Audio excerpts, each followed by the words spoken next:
Hey everybody, welcome to the Hero Bells podcast. My name is Kyle McCaffrey, and today's episode is about mindset. And I'm going to read from the book Mindset by Carol Dweck. But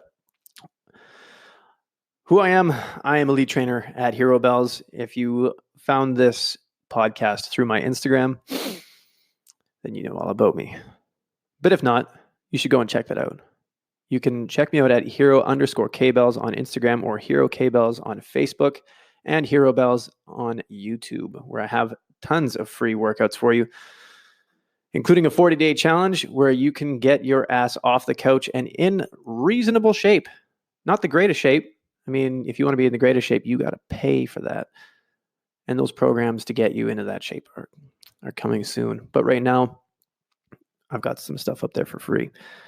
The last episode I read from the book Flow, The Psychology of Optimal Experience by Dr. Csikszentmihalyi. In that episode, among other things, I talked about how flow states and cultivating purpose are linked. But more importantly, they help you start a new thing and stick to it. I briefly mentioned a book that I'm going to read from today, Mindset by Carol Dweck. Sorry, Dr. Carol Dweck. I believe she earned the title. I mentioned it because it makes obvious the two different personalities we have within us, two different attitudes toward new information, the dichotomy controlling our success in anything we do. Before I go on, I just want to let you know that I do have a slight cold, and I've doubled up on the tea I usually have, just to help me flush the toxins out, whatever's going on in there. I hate being sick. It makes me so irritable. But anyway, if you're new to this podcast, you may be wondering why I focus so much on psychology. And that's because psychology and biology, which is the physical world, and in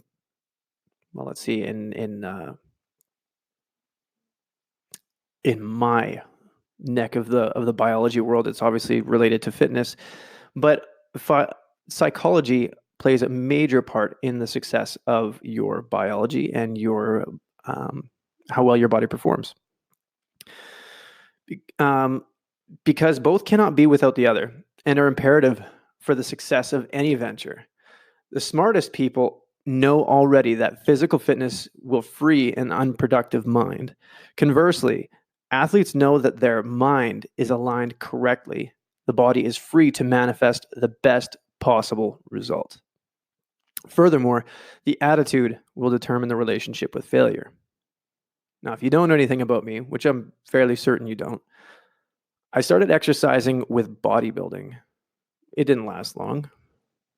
But then, like most 22-year-olds who are full of piss and vinegar, I sought vanity, which it's pretty safe to say that most people who get into bodybuilding do exactly that. And you can say fairly safely that many young men who do get into bodybuilding, or many men do get into bodybuilding, and they're usually quite young.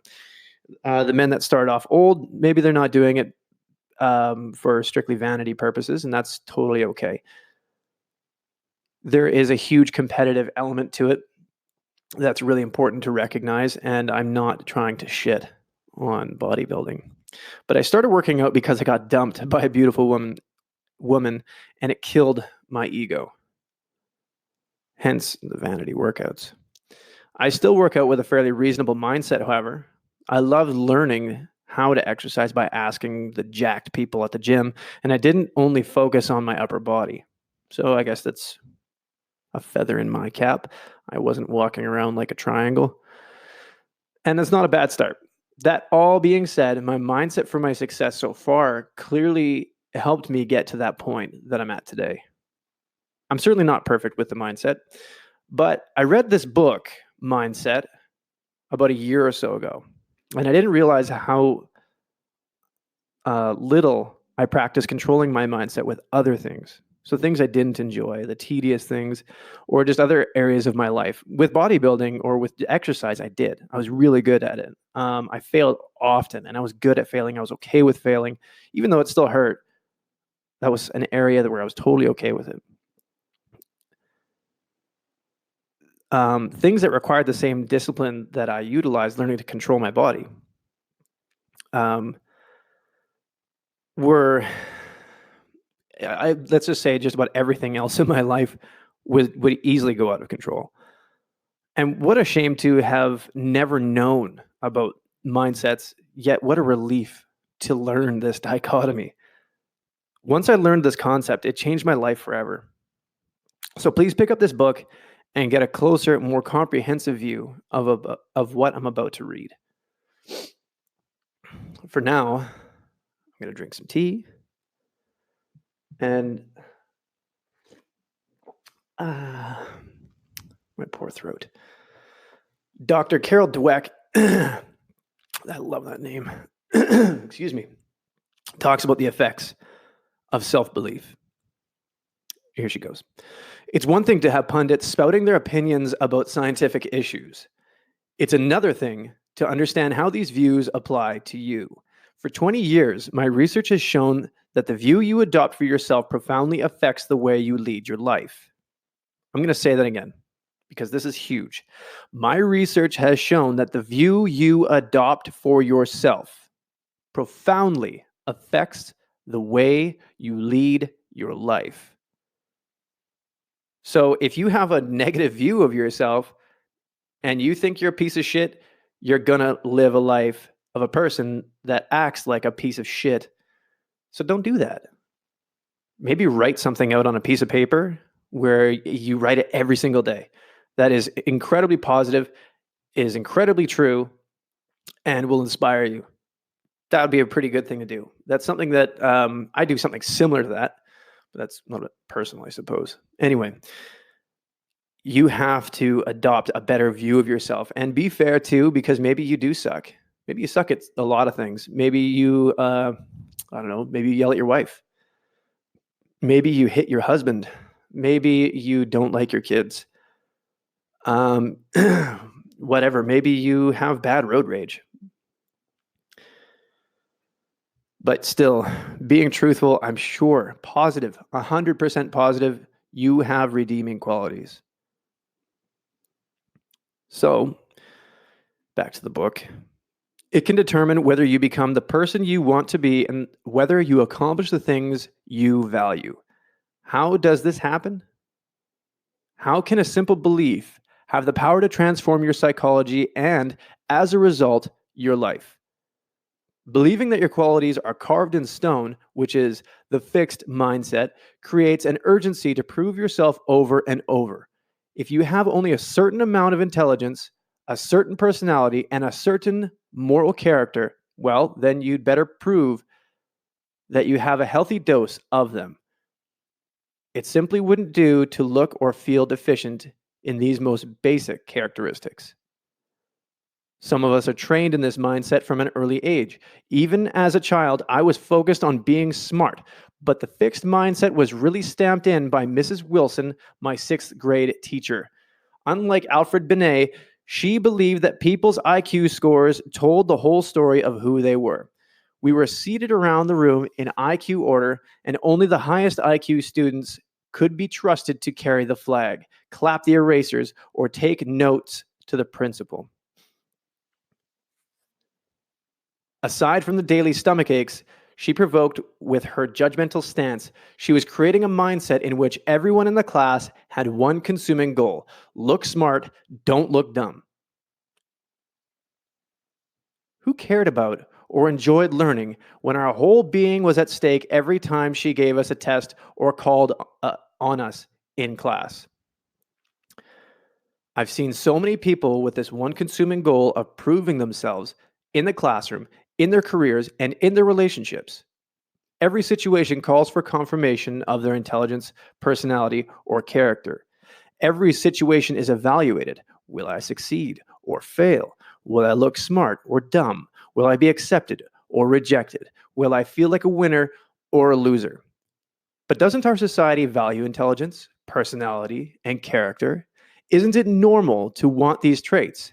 Yes, but there's another mindset in which these traits are not simply a hand you're dealt and have to live with. always trying to convince yourself and others that you have a royal flush when you're secretly worried it's a pair of tens, which isn't bad. In this mindset, the hand you're dealt is just the starting point for development. This growth mindset is based on the belief that your basic qualities are things you can cultivate through your efforts. I'm going to say this again. This is the other side of it. You have the static mindset or the fixed mindset, and you have the growth mindset, which is based on the belief that your basic qualities are things you can cultivate through your efforts. Keyword, effort. Secondary word, cultivate. One of my favorite things to think about is one of the laws of the farm, if you will, which applies to the things you want to do in life. Plant, cultivate, harvest. The cultivation period is obviously the hardest. Anyone can drop a seed into something, into some dirt, and let nature do its magic. But cultivation requires nurturing and care. Back to the book. Although people may differ in every which way in their initial talents and aptitudes, interests, or temperaments, everyone can change and grow through application and experience. Do people with this mindset believe that anyone can be anything, that anyone with proper motivation or education can become Einstein or Beethoven? No. But they believe that a person's true potential is unknown and unknowable, that it's impossible to foresee what it can be accomplished with years of passion, toil, and training. There's the cultivate. Did you know that Darwin and Tolstoy were considered ordinary children? That Ben Hogan, one of the greatest golfers of all time, was completely uncoordinated and graceless as a child? That the photographer Cindy Sherman, who has been on virtually every list of the most important artists of the 20th century, failed her first photography course? That Geraldine Page, one of our greatest actresses, was advised to give it up for a lack of talent? You can see how the belief that cherished qualities can be developed creates a passion for learning. Why waste time proving over and over how great you are when you could be getting better? Why hide deficiencies instead of overcoming them? Why look for friends or partners who will just show up your self-esteem instead of ones who will also challenge you to grow? I don't know how many times you might have seen it on social media about changing your circle of friends and your influences, or that you might be the culmination. Sorry, that word's really hard to say when you have a stuffy nose. Culmination. You are the culmination of the 5 friends you have around you most, or people, doesn't really matter. Back to the book. The passion for stretching yourself and sticking to it, even or especially when it's not going well, is the hallmark of the growth mindset. This is the mindset that allows people to thrive during some of the most challenging times in their lives. That's really where the cultivation happens. Through the challenging times in your life, you might have a goal and you'll seek out that goal. And when it gets tough, that's the magic. It's like when you're exercising, those reps, what you feel like are at the end of the workout, even though the end of the workout isn't even the goal. The goal is maybe to have a 15-inch bicep. This is just a stupid bodybuilding example, instead of a 14-inch bicep, which, by the way, is small. Well, I guess it's relative. But anyway, nonetheless, the goal in that workout, you're not going to gain that extra inch of bicep. But maybe you could only get out 9 reps. You might be able to get 10. But pumping out that extra 10 is where the growth is really going to happen. And seeking out that little extra bit, I think that's where the cultivation really happens. So maybe at this point, you might see how I'm connecting the dots. The growth mindset is essential for being consistent, which is what I've been talking about for the past maybe 6 episodes, with all things that are difficult. I don't consider myself of extraordinary intelligence, but I know that regardless of that, my best results in life have been due to consistency, not my intelligence. Whatever level IQ I do have can only manifest results through work and consistency. So as Dr. Carol Dweck is explaining, we don't have to be the smartest. We have to be the most consistent, starting with the mindset. There's a good quote I heard once. Hard work beats talent when talent doesn't work hard. I'll say it again. Hard work beats talent when talent doesn't work hard. We all know people who are, or at least maybe one person who is super talented, and they're a lazy bastard or a lazy bitch. I don't know if you really care about the gender difference in the in those negative terms. We also do a great job on social media trying to show that we're the best version of ourselves, but it's only a version, maybe a veneer if you're pessimistic. Very few of us are showing struggle, at least not effectively. It's very difficult to do. It's hard to sell anything because everyone's selling something when you're showing how inadequate you are. But some are good at it, and some are more obvious, like people with visible disabilities, for instance. Those are my heroes. People who start off with less than me. Those people make me feel like a bitch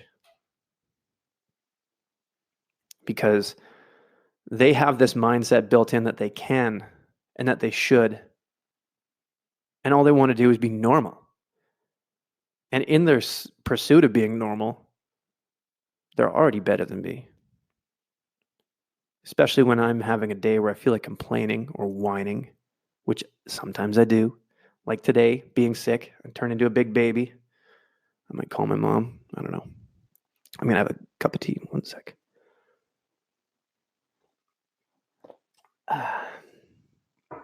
Cup of magic.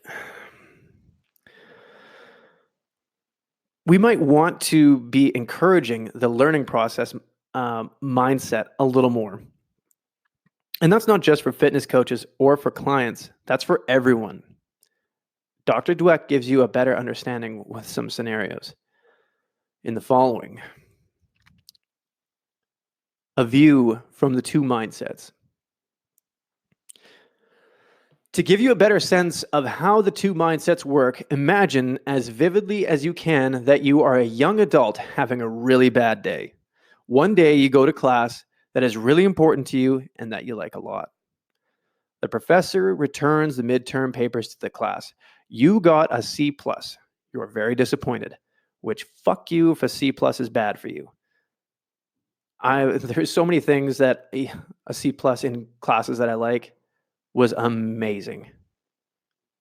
But anyway, I don't know why people complain about C+. But anyway, you're very disappointed. That evening on the way back to your home, you find that you've gotten a parking ticket.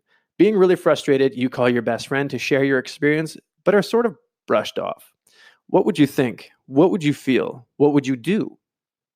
When I asked people with the fixed mindset, this is what they said. I'd feel like a reject. I'm a total failure. I'm an idiot. I'm a loser. I'd feel worthless and dumb. Everyone's better than me. I'm slime, which is a little bit excessive. In other words, they'd see what happened as a direct measure of their competence and worth. This is what they'd think about their lives. My life is pitiful. I have no life. Somebody upstairs doesn't like me. The world is out to get me. Someone is out to destroy me. Nobody loves me. Everybody hates me. Life is unfair and all efforts are useless. Life stinks. I'm stupid. Nothing good ever happens to me. I'm the most unlucky person on the earth. I'm sure we've all, maybe not everybody, but I'm sure a lot of people, including myself, have said something or some variation of this. Back to Dr. Carol Dweck.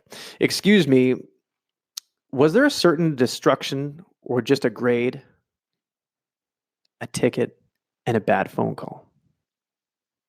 There was no death and destruction. Are these just people with low self-esteem or card-carrying pessimists? No. When they aren't coping with failure, they feel just as worthy and optimistic and bright and attractive as people with the growth mindset. So basically, if the weather's good, they're good. As soon as things go bad, shit breaks down. So how would they cope? I wouldn't bother to put so much time and effort into doing well in anything. In other words, don't let anyone measure you again. Do nothing. Stay in bed. get drunk, eat, yell at someone if I get a chance to, eat chocolate, listen to music and pout, go into my closet and sit there, pick a fight with somebody, cry, break something. What is there to do? What is there to do? You know, when I wrote the vignette, I intentionally made the grade a C plus, not an F. It was a midterm rather than a final. It was a parking ticket, not a car wreck. They were sort of brushed off, not rejected outright.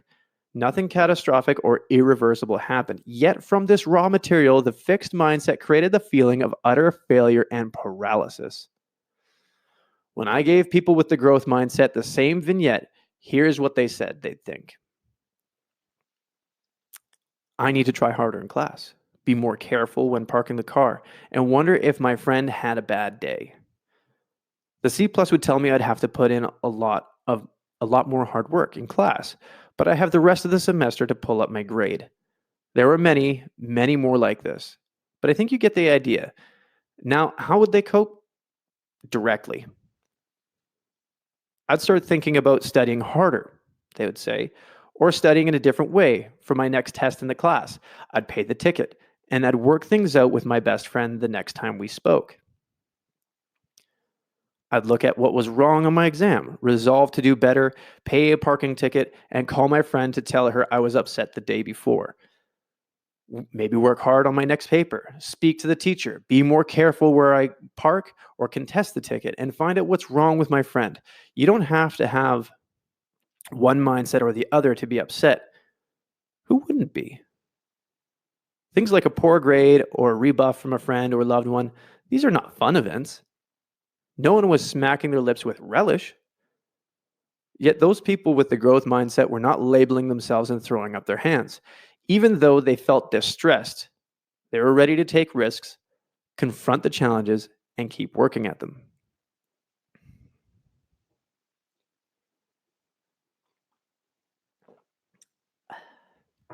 Personally, I think we've all had these instances where we have played through both mindsets. I know that there are many reasons why one day you didn't mind that things didn't go that well, and other days that it was a single straw that broke the camel's back. I mean, you come home from a bad day. I mean, if you're a woman and you live with men, sure, you come home and you've had a bad day and you go, God damn it, someone put the seat up. Leave the seat down. I hear this all the time. I live with two women. With some practice, we can make the positive occurrences more likely. We can practice with a system of thought. We live in a world that is never short on inspiration. I mean, if you're on Instagram and you don't have some sort of channel of inspiration, it'd be very surprising.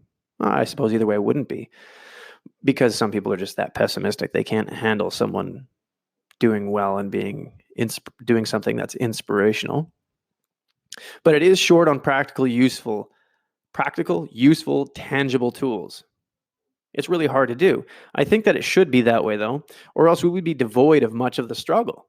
If it was that easy, everyone would do it.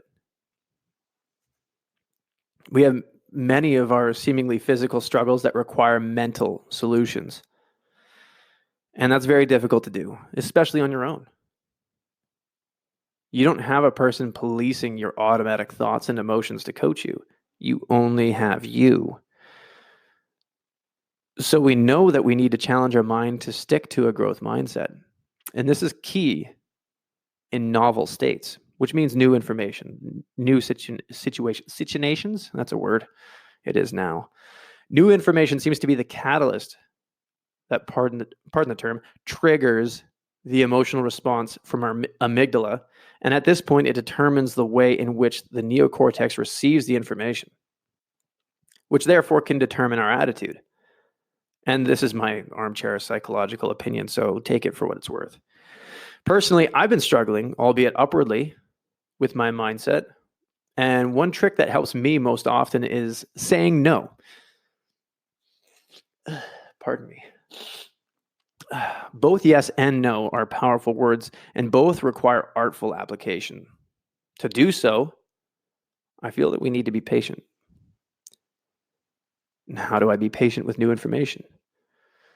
In my experience, the necessity for rapid decision making is rare. You are not a Wall Street stock broker, banker dude where you have to make decisions super fast. You might be, but it's pretty rare that you're going to have to make a decision that falls out of the parameters I'm about to outline. So to do so successfully, however, requires slow, methodical practice before that rare situation ever comes about. So as someone like Jordan Harbinger would say, actually, I think it's a Chinese proverb, dig your well before you're thirsty. So how we practice is by saying no to an immediate response or demand on that response. I know that there's a good chance that my mind handles new information poorly. I know this about myself.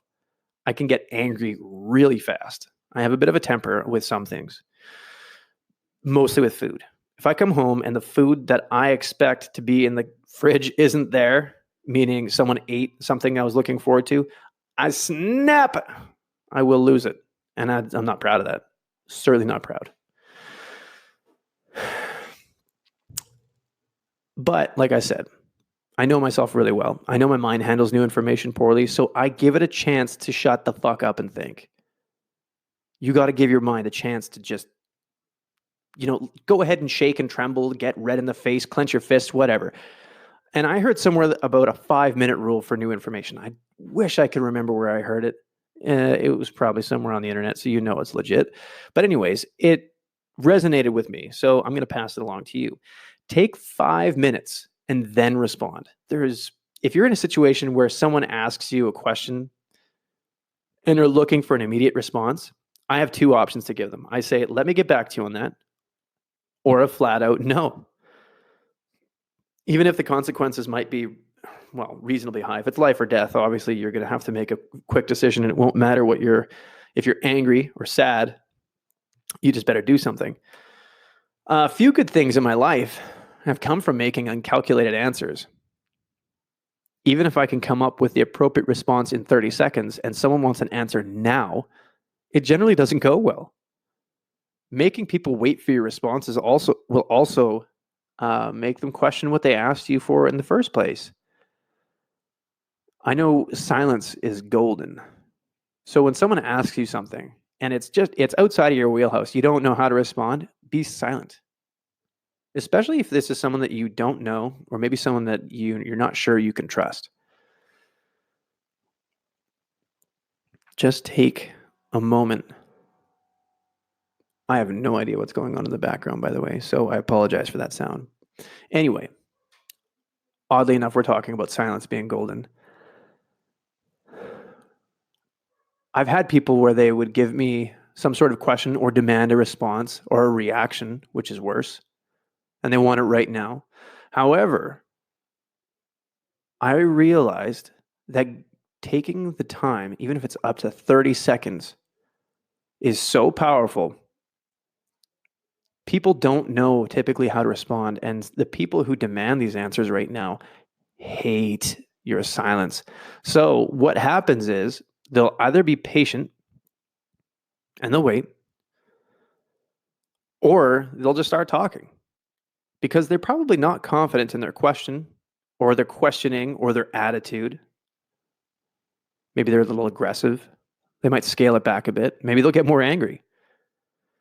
And that's fine.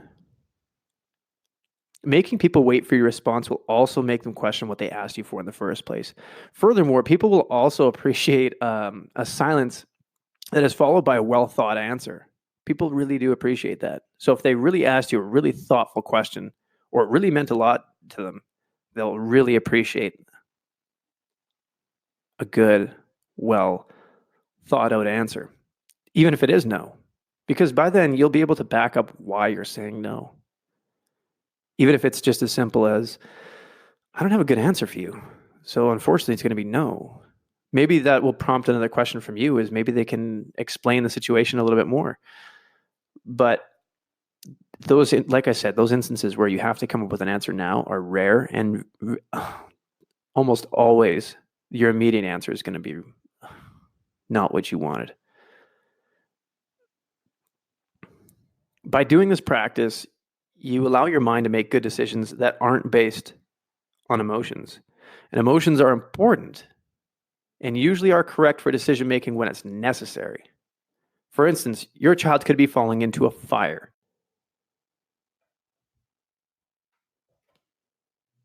And your child could be falling into a fire and you would be scared. That's the necessary emotional response that will give you the ability to act. So we shut down the emotional response by saying no. That means you don't even respond unless you just say, give me a second. Wait 5 minutes, weigh the pros and cons, and then respond. You'll find that the necessity for an immediate response is rare, rare indeed. When we can control our emotions, we can really give our poor, overstimulated brains the ability to think and choose the correct mindset. This has just been my experience, but I know it's been useful. I'm just terrible at implementing it all the time. I don't know why, but you know what? Like I said, I've been reading this for about a year, and really a lot of your life is just kind of untying the knots you've tied for yourself mentally. Dr. Dweck goes on to elaborate. Self-insight. Who has accurate views of their assets and limitations?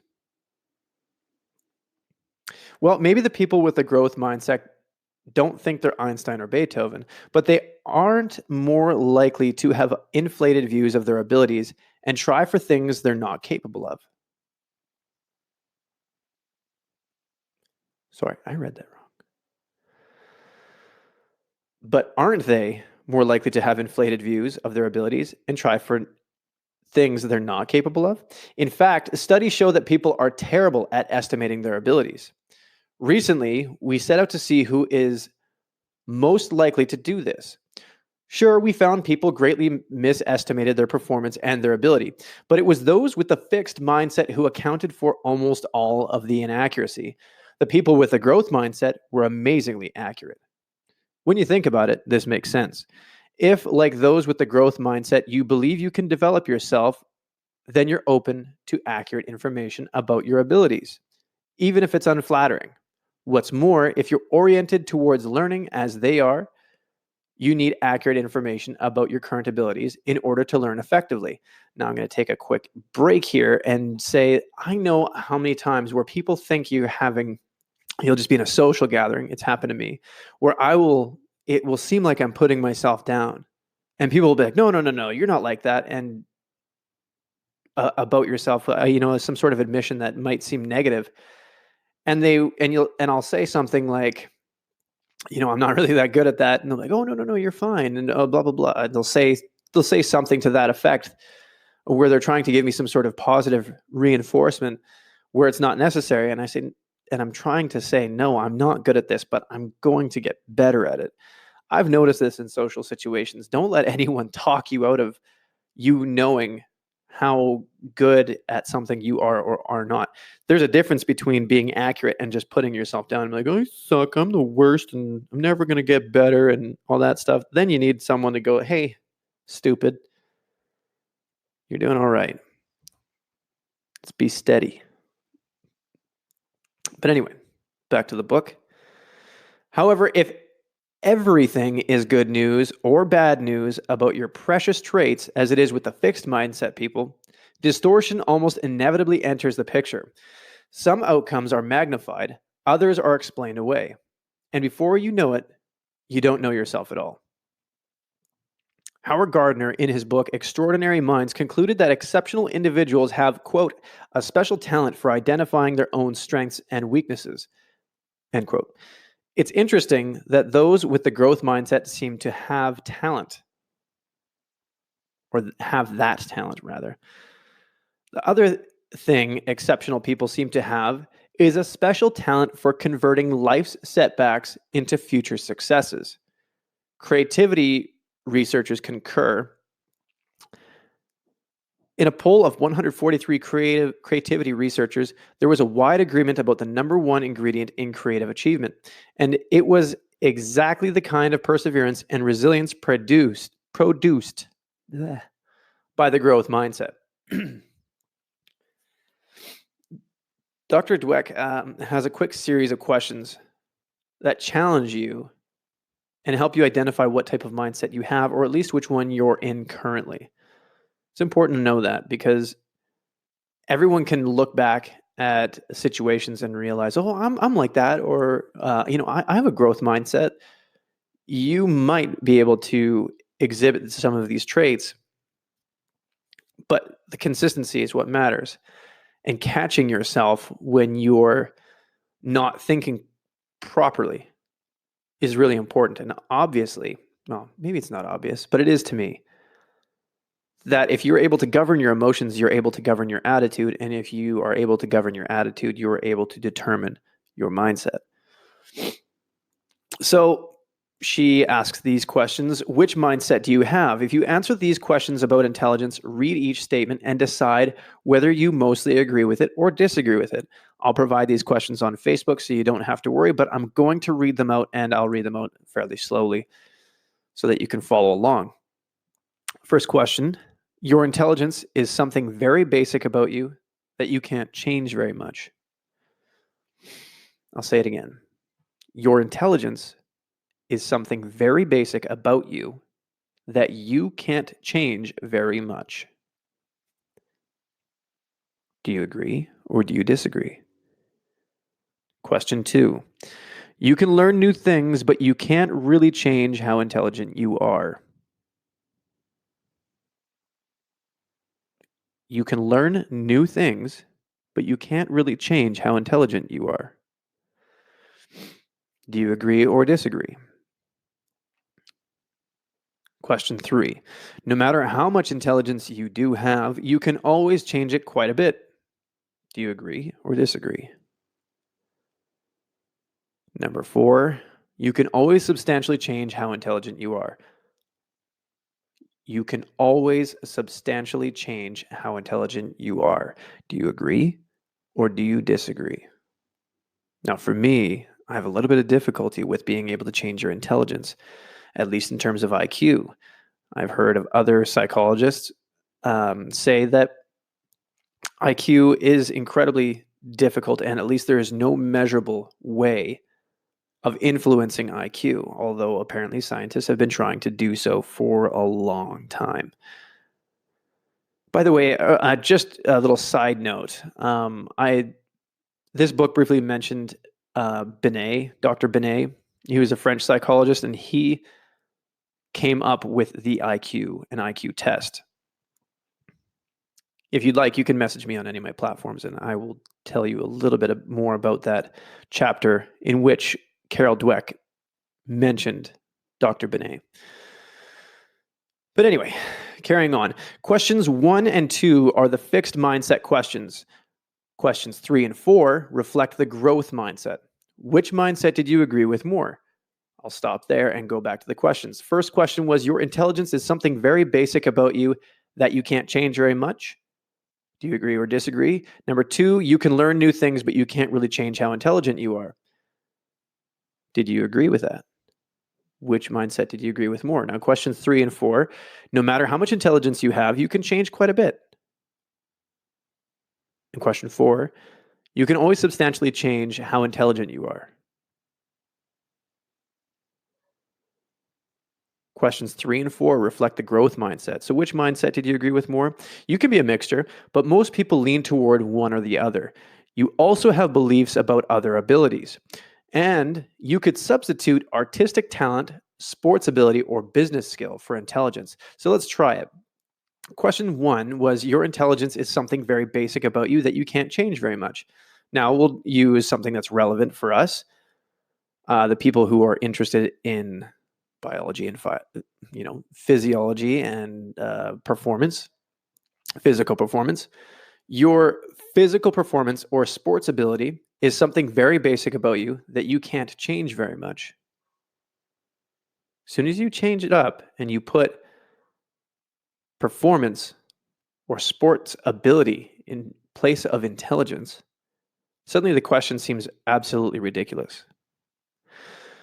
This is why I think that this book is incredibly powerful, and powerful especially for people who are concerned with sports and performance.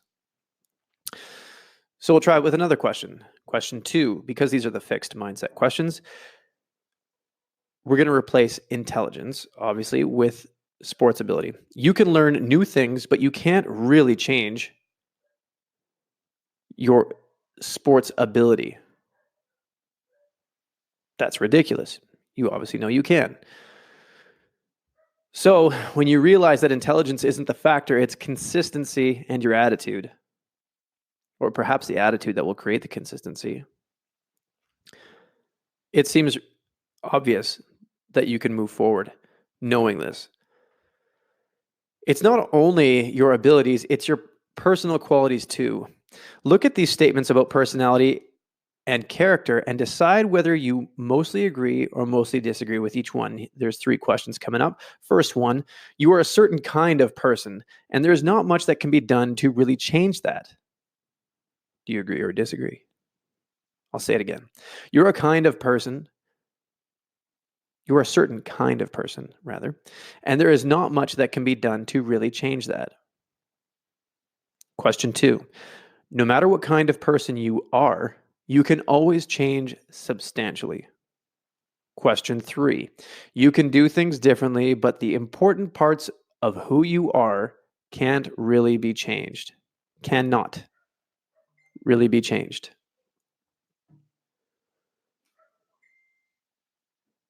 Your personality mindset comes into play in situations that involve your personal qualities. For example, how dependable, cooperative, caring, or socially skilled you are.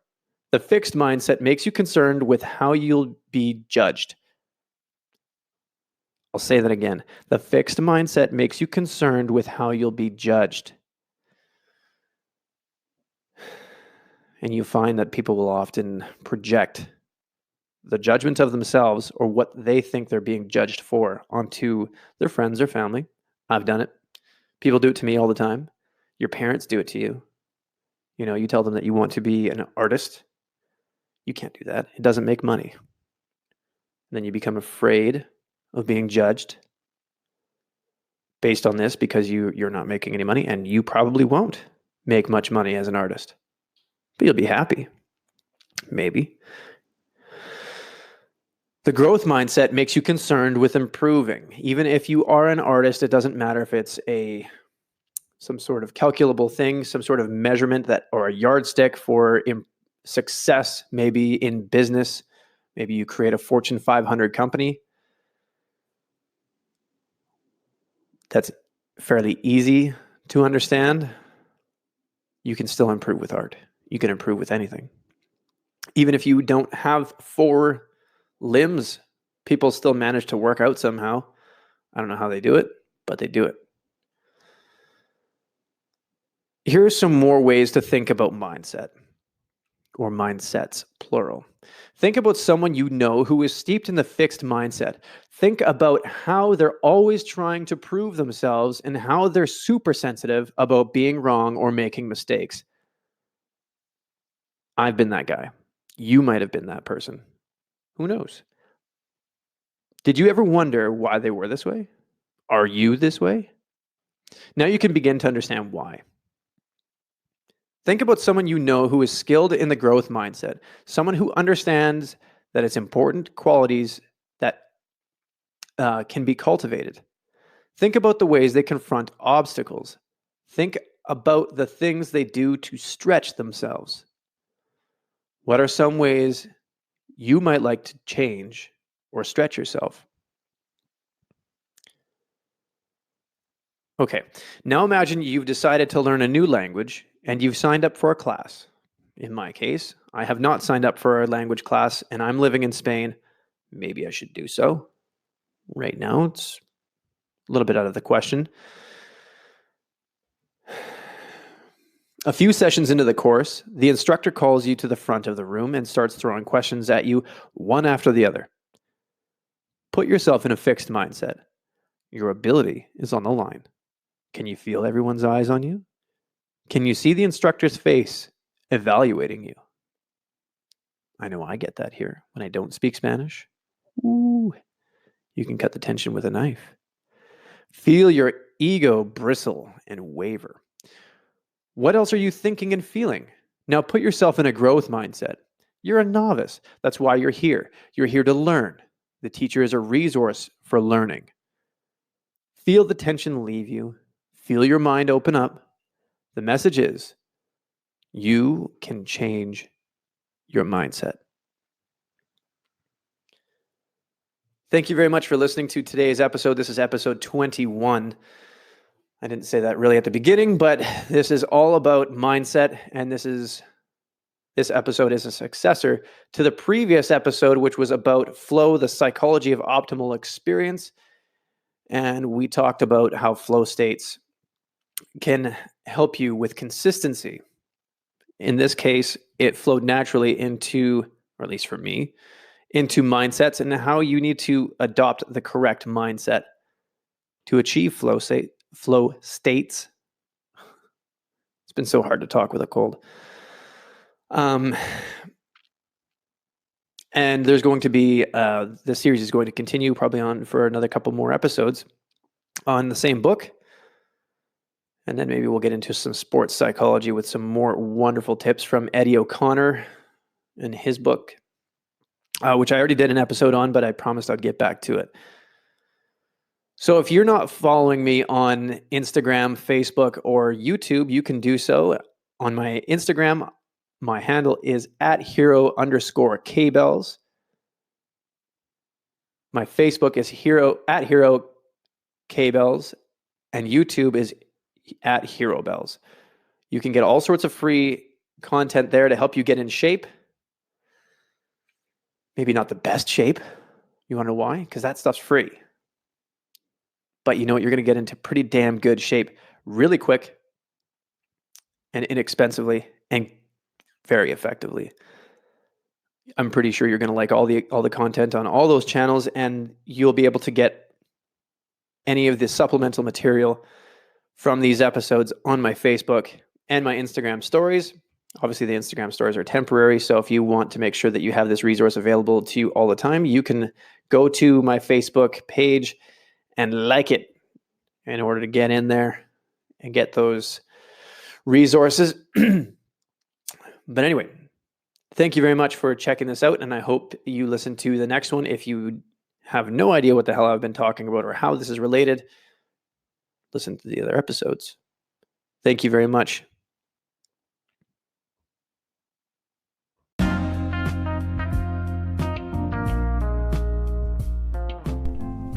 Hey everybody, thank you so much for listening. I hope this podcast was useful to you.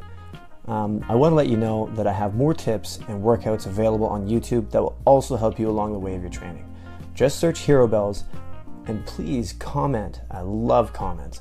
Like and subscribe, turn on notifications, and check in often. Thanks so much again. Have a great day.